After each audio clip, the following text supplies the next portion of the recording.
சந்திரன் பிளக்கிறது. பிளந்ததை எல்லோருமே பார்த்தார்கள் மக்காவிலே. 14ஆம் நாள் பௌர்ணமி நிலவு.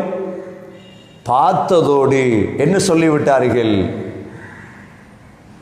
சொன்னார்கள், இது முஹம்மதுடைய சிஹ்ருன் முஸ்தமிர், இது சூனியம். இது وَكَذَّبُوا وَاتَّبَعُوا أَهْوَاءَهُمْ, பொய்ப்பித்தார்கள், மனோ இச்சையை பின்பற்றினார்கள்.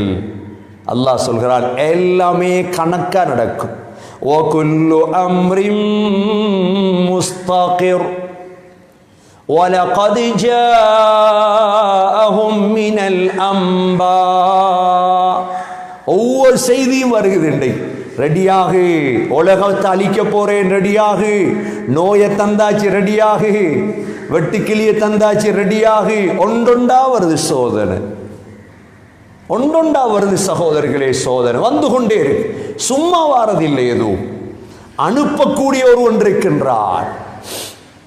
7 மண்டா 5 வெட்டுக்கிளியை செஞ்சு விட சொல்லுங்க. 7 மண்டா உலகத்துக்கு, சைனாவுக்கு சொல்லுங்க, அமெரிக்காவுக்கு சொல்லுங்க, ஒரு 10 லட்சம் வெட்டுக்கிளியை செய்ய சொல்லுங்க. 7 மண்டா.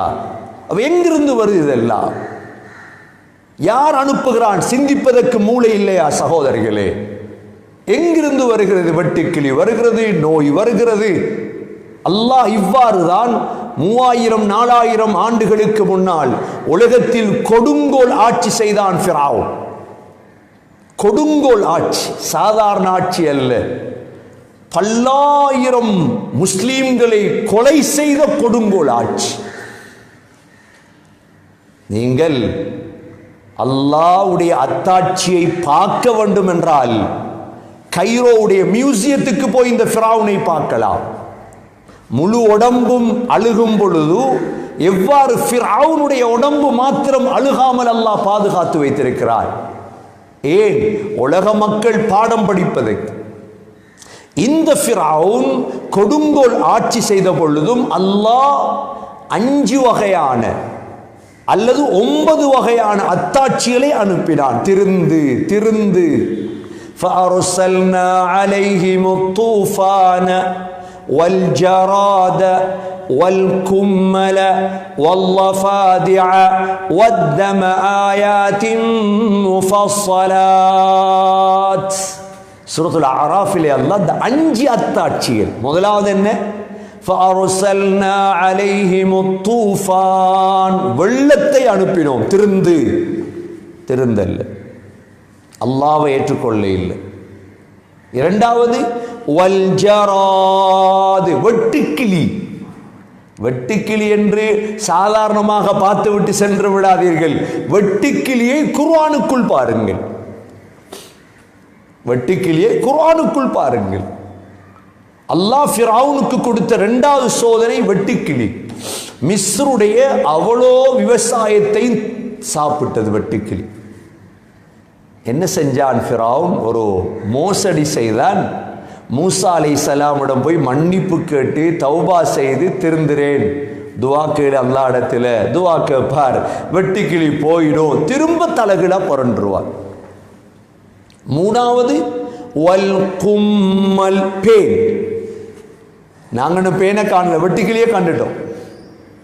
சாப்பாடு எடுத்தாலும் பேன், தலையால பேன் கொட்டும், எல்லா இடத்துலையும் பேன். எவ்வாறு இருக்கு? 4வது வல்லஃபாதிஅ, தவளை. இதெல்லாம் அல்லாஹ்வுடைய படைகள்.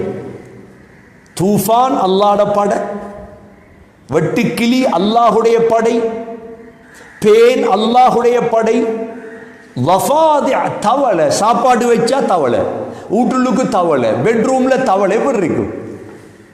டாய்லெட் போனா உள்ளுக்கு தவளை, தூங்க கட்டில இருந்தா தவளை. இன்னும் இந்த சோதனையை நாங்க காண இல்லை, ஃபிரௌன் கண்டார். 5வது சோதனை தான் வத்தம், ரத்தம். மூக்கால ரத்தம் கொட்டுறது, ரத்தம் ஓடிட்டே இருக்கு. அல்லாஹ் சொல்றான், தெளிவான ஆதாரங்கள் இவைகள், இது விளையாட்டல். இன்றைக்கு வெட்டுக்கிளி பறந்து வருது, இந்தியாவுக்கு வந்துட்டு, பாகிஸ்தானுக்கு வந்துட்டு, யமனுக்கு வந்துட்டு, உலகத்துல வந்துட்டுண்டா மக்களே வெட்டுக்கிளியை பார்த்து அல்லாஹ்வை ஏற்றுக்கொள்ளும். என்ற அல்லாஹ் வெட்டுக்கிளியை பற்றி சொல்லும் பொழுது சூரா கமர்லே சொல்கிறார், ஃபதவல்ல அன்ஹும் யௌம யதுஉத்தா. நபியே, அல்லாஹ்வை ஏற்றுக்கொள்ள இல்லையா, உங்களை ஏற்றுக்கொள்ள இல்லையா, அவங்கள விட்டு. ஏனென்றா ஒரு நாள் வரும், இஸ்ராஃபீல் அலைஹிஸ்ஸலாம் சூரை ஊதுவார். இந்த நாளையில் யௌம யஹ்ருஜூன மினல் அஜ்தாஸ், கபறுகளிலிருந்து எழும்புவார்கள். எதை போல் தெரியுமா? கஅன்னஹும் ஜராதும் முன்தஷிர், வெட்டுக்கிளியை போல். அல்லாஹ் ஃபிரௌனுடைய சம்பவத்தில் சோதனைக்கு வெட்டுக்கிளியை சொன்னார். இங்கு அல்லாஹ் சொல்கிறான், கபரிலிருந்து எழும்பும் பொழுது பரத்தப்பட்ட வெட்டுக்கிளிகளை போல். அவ சூரத்துல் காரியாவில் அல்லாஹ் சொன்னான் என்ன? கல் ஃபராஷில் மப்சூஸ், பரத்தப்பட்ட ஈசல்கள். இங்க சொல்றான் என்ன? கஅன்னஹும் ஜராதும் முன்தஷிர், பரத்தப்பட்ட வெட்டுக்கிளிகள். அப்படின்னா என்ன வித்தியாசம்? ஈசல், வெட்டுக்கிளி. அடக்கஸ்தலங்களிலிருந்து கபர்களிலிருந்து எலும்பி கிடப்பது ஈசல்களை போல. என்ன திசை தெரியாது.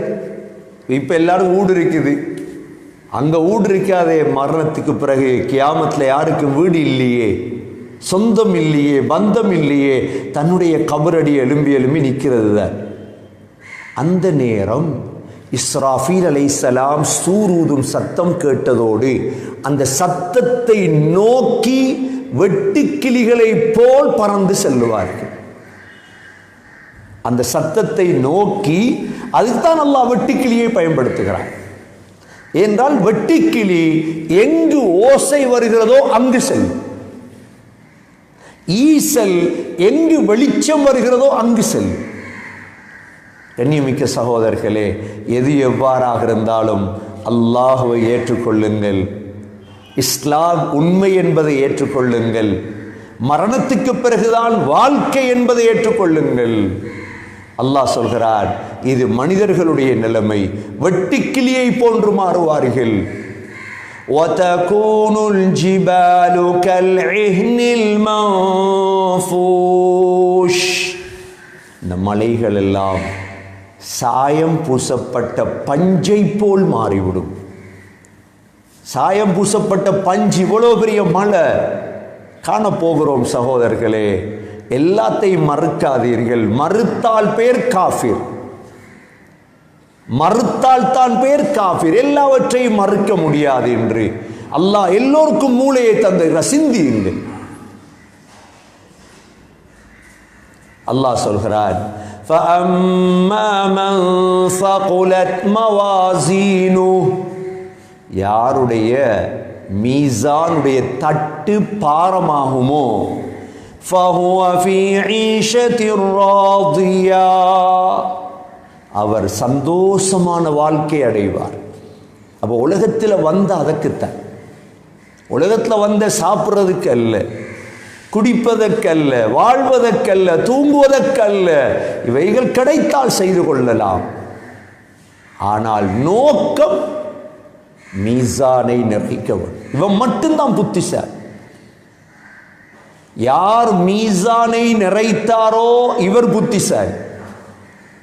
நோன்பு பிடிச்சோம், 6 நோன்பு, ஒவ்வொரு இபாதத் செய்து கொண்டிருக்கிறோம். மீசானை நிறைக்கிறது தான், வேறொன்றுக்குமன். நபி ஸல்லல்லாஹு அலைஹி வஸல்லம் உடைய காலத்தில் அப்துல்லா பின் மஸ்ஊத் ரலியல்லாஹு அன்ஹு, இவருடைய கால் கொஞ்சம் கட்ட கால். நபி ஸல்லல்லாஹு அலைஹி வஸல்லம் அராக் என்ற குச்சியால் தான் பல் துலக்குவார்கள். அந்த காலத்து பிரஷ் இல்லை, எதுவும் இல்லை. ஆனால் அந்த அராக் என்ற குச்சி தான் மிக பல்லுக்கு, முரசுக்கு, நாக்குக்கு, தொண்டைக்கு எல்லாத்துக்கும் வைத்தியம். அதுதான். அப்துல்லா மஸ்ஊத் ரலியல்லாஹு அன்ஹு சொன்னார்கள், அப்துல்லா, இந்த அராக் மரத்தில் ஏறி ஒரு கம்பை உடைச்சி தாங்க, நான் மிஸ்வாக் செய்ய போகிறேன், பல் துலக்க போகிறேன். இவர் மரத்தில் ஏறியதோடு ஒரு காற்று அடித்தது. உடனே அவருடைய கால் விலங்கிற்று. சஹாபாக்கள் சிரித்தார்கள். என்ற கால் கொஞ்சம் கட்ட சின்ன கால் இவர். நபி ஸல்லல்லாஹு அலைஹி வஸல்லம் சொன்னார்கள், இந்த காலை கொண்டு போய் மீசான்ல வச்சா இது மலையை விட பாரமாக இருக்கு. அந்தளவு அப்துல்லா மஸ்ஊத் அமல் செய்து வைத்திருந்தார். மீசானுக்கு தயாராக இருந்தார். அப்ப அமல நிற்கிற இடம் இருக்குது கியாமத்தில். அதற்கு சகோதரர்களே தயாராக வேண்டும். யார் அமல் செய்யல, உலகத்தில் நல்ல வீடு, நல்ல காசு, நல்ல பணம், நல்ல அரசியல் முழுதையும் வளர்த்தார். وَأَمَّا مَنْ خَفَّتْ مَوَازِينُهُ மீசான்ல ஒன்றும் இல்லை, குர்ஆன் இல்லை, அமல் செய்யல. فَأَمَّا مَنْ خَفَّتْ مَوَازِينُهُ فَأُمُّهُ هَاوِيَةٌ அல்லாஹ் சொல்றான், அவர் போற இடம் ஹாவியா என்ற நரகம்தான். وَمَا أَدْرَاكَ مَا هِيَ நபியே, ஹாவியா என்றால் என்ன? நாருன் ஹாமியா, நாருன் ஹாமியா, தொடராக எரிந்து கொண்டிருக்கும் நரக நெருப்பு. தொடராக 1000 வருடம் எரிக்கப்பட்டது, 2000 வருடம், 3000 ஆண்டுகள் எரிக்கப்பட்ட நரகம்தான் அந்த நரகம். சகோதரர்களே, அல்லாஹ் நம் அனைவர்களையும் அதை விட்டு பாதுகாக்க வேண்டும். உலகத்தில் வாழக்கூடிய இந்த காலகட்டத்தில் முடியுமான அளவு அல்லாஹுவை மக்களுக்கு தெளிவுபடுத்தி கொண்டு, ரசூலை தெளிவுபடுத்தி கொண்டு, கியாமத்தை மக்களுக்கு தெளிவுபடுத்தி, மீசானை நிறைக்கக்கூடிய வேலையில் ஈடுபடக்கூடியவர்களாக நாம் மாற வேண்டும். உலக மக்களுக்கு இந்த வெட்டுக்கிளி என்றால் என்ன, இந்த ஈசல் என்றால் என்ன, இவைகள்லாம் சாதாரண விடயங்கள் அல்ல. குர்ஆனில் 2 சூறாக்கள் வெட்டுக்கிளி வந்திருக்கிறது. சூரா முஃமினூன், சூரத்துல் அராஃப், சூரத்துல் கமரிலே இது அல்லாஹ்வுடைய சோதனை. வெட்டுக்கிளியை பார்த்து நீ படி, கியாமத்தில் எப்படி பறந்து செல்ல வேண்டும் வெட்டுக்கிளியை போன்று என்று அல்லாஹ் சூரா கமர்லே தெளிவுபடுத்துகிறான். ஒவ்வொரு கிழமையும் புது புது அத்தாட்சியில் வந்து கொண்டே இருக்கிறது. சகோதரர்களே, அல்லாஹ்வை நெருங்குவோம், அல்லாஹ்வின் பக்கம் மனித சமூகத்தை அழைப்போம். எது எப்பொழுது எந்த நேரத்தில் வந்தாலும் அதற்கு நாம் தயார் என்ற நிலையில் எங்களை ஆக்கிக் கொண்டு அல்லாஹ்வின் பக்கம் திசை திரும்பியவர்களாக வாழ எல்லாம் வல்ல அல்லாஹ் நம் அனைவர்களுக்கும் தௌஃபீக் செய்வானாக. யா அல்லாஹ், என்னுடைய பாவங்களை மன்னிப்பாயாக, தாயந்தருடைய பாவங்களை மன்னிப்பாயாக, மனைவி மக்களுடைய குடும்பத்தாருடைய பாவங்களை மன்னிப்பாயாக. யா அல்லாஹ், உன் பக்கம் அழைக்கும் அழைப்பாளர்களாக எங்களை ஆக்குவாயாக. யா அல்லாஹ், உன்னுடைய பள்ளிவாசல்கள் திறக்கப்பட தௌஃபீக் செய்வாயாக, ஜும்ஆக்கள் நடத்தப்பட தௌஃபீக் செய்வாயாக. உனது ரஹ்மத்தையும் பரக்கத்தையும் எதிர்பார்க்கிறோம். யா அல்லாஹ், உனது சோதனைகள், உனது அத்தாட்சிகள் வரும் பொழுது மனித சமூகத்துக்கு அதை தெளிவுபடுத்த தௌஃபீக் செய்வாயாக. மறதியில் இருக்கும் மனித சமூகத்தை உன் பக்கம் இழுத்து வர எங்களுக்கு அந்த பாக்கியத்தை தருவாயாக. எங்கள் மூலமாக மனித ஜின்களுக்கு ஹிதாயத்தை பொதுவாக்குவாயாக. நம்முடைய கடைசி வார்த்தை லா இலாஹ இல்லல்லாஹ் முஹம்மதுர் ரசூலுல்லாஹ் என்ற கலிமாவோடு உயிர் பெரிய தௌஃபீக் செய்வாயாக. வ ஆஹிரு தஅவானா அனில் ஹம்துலில்லாஹி ரப்பில் ஆலமீன். வஸ்ஸலாமு அலைக்கும்.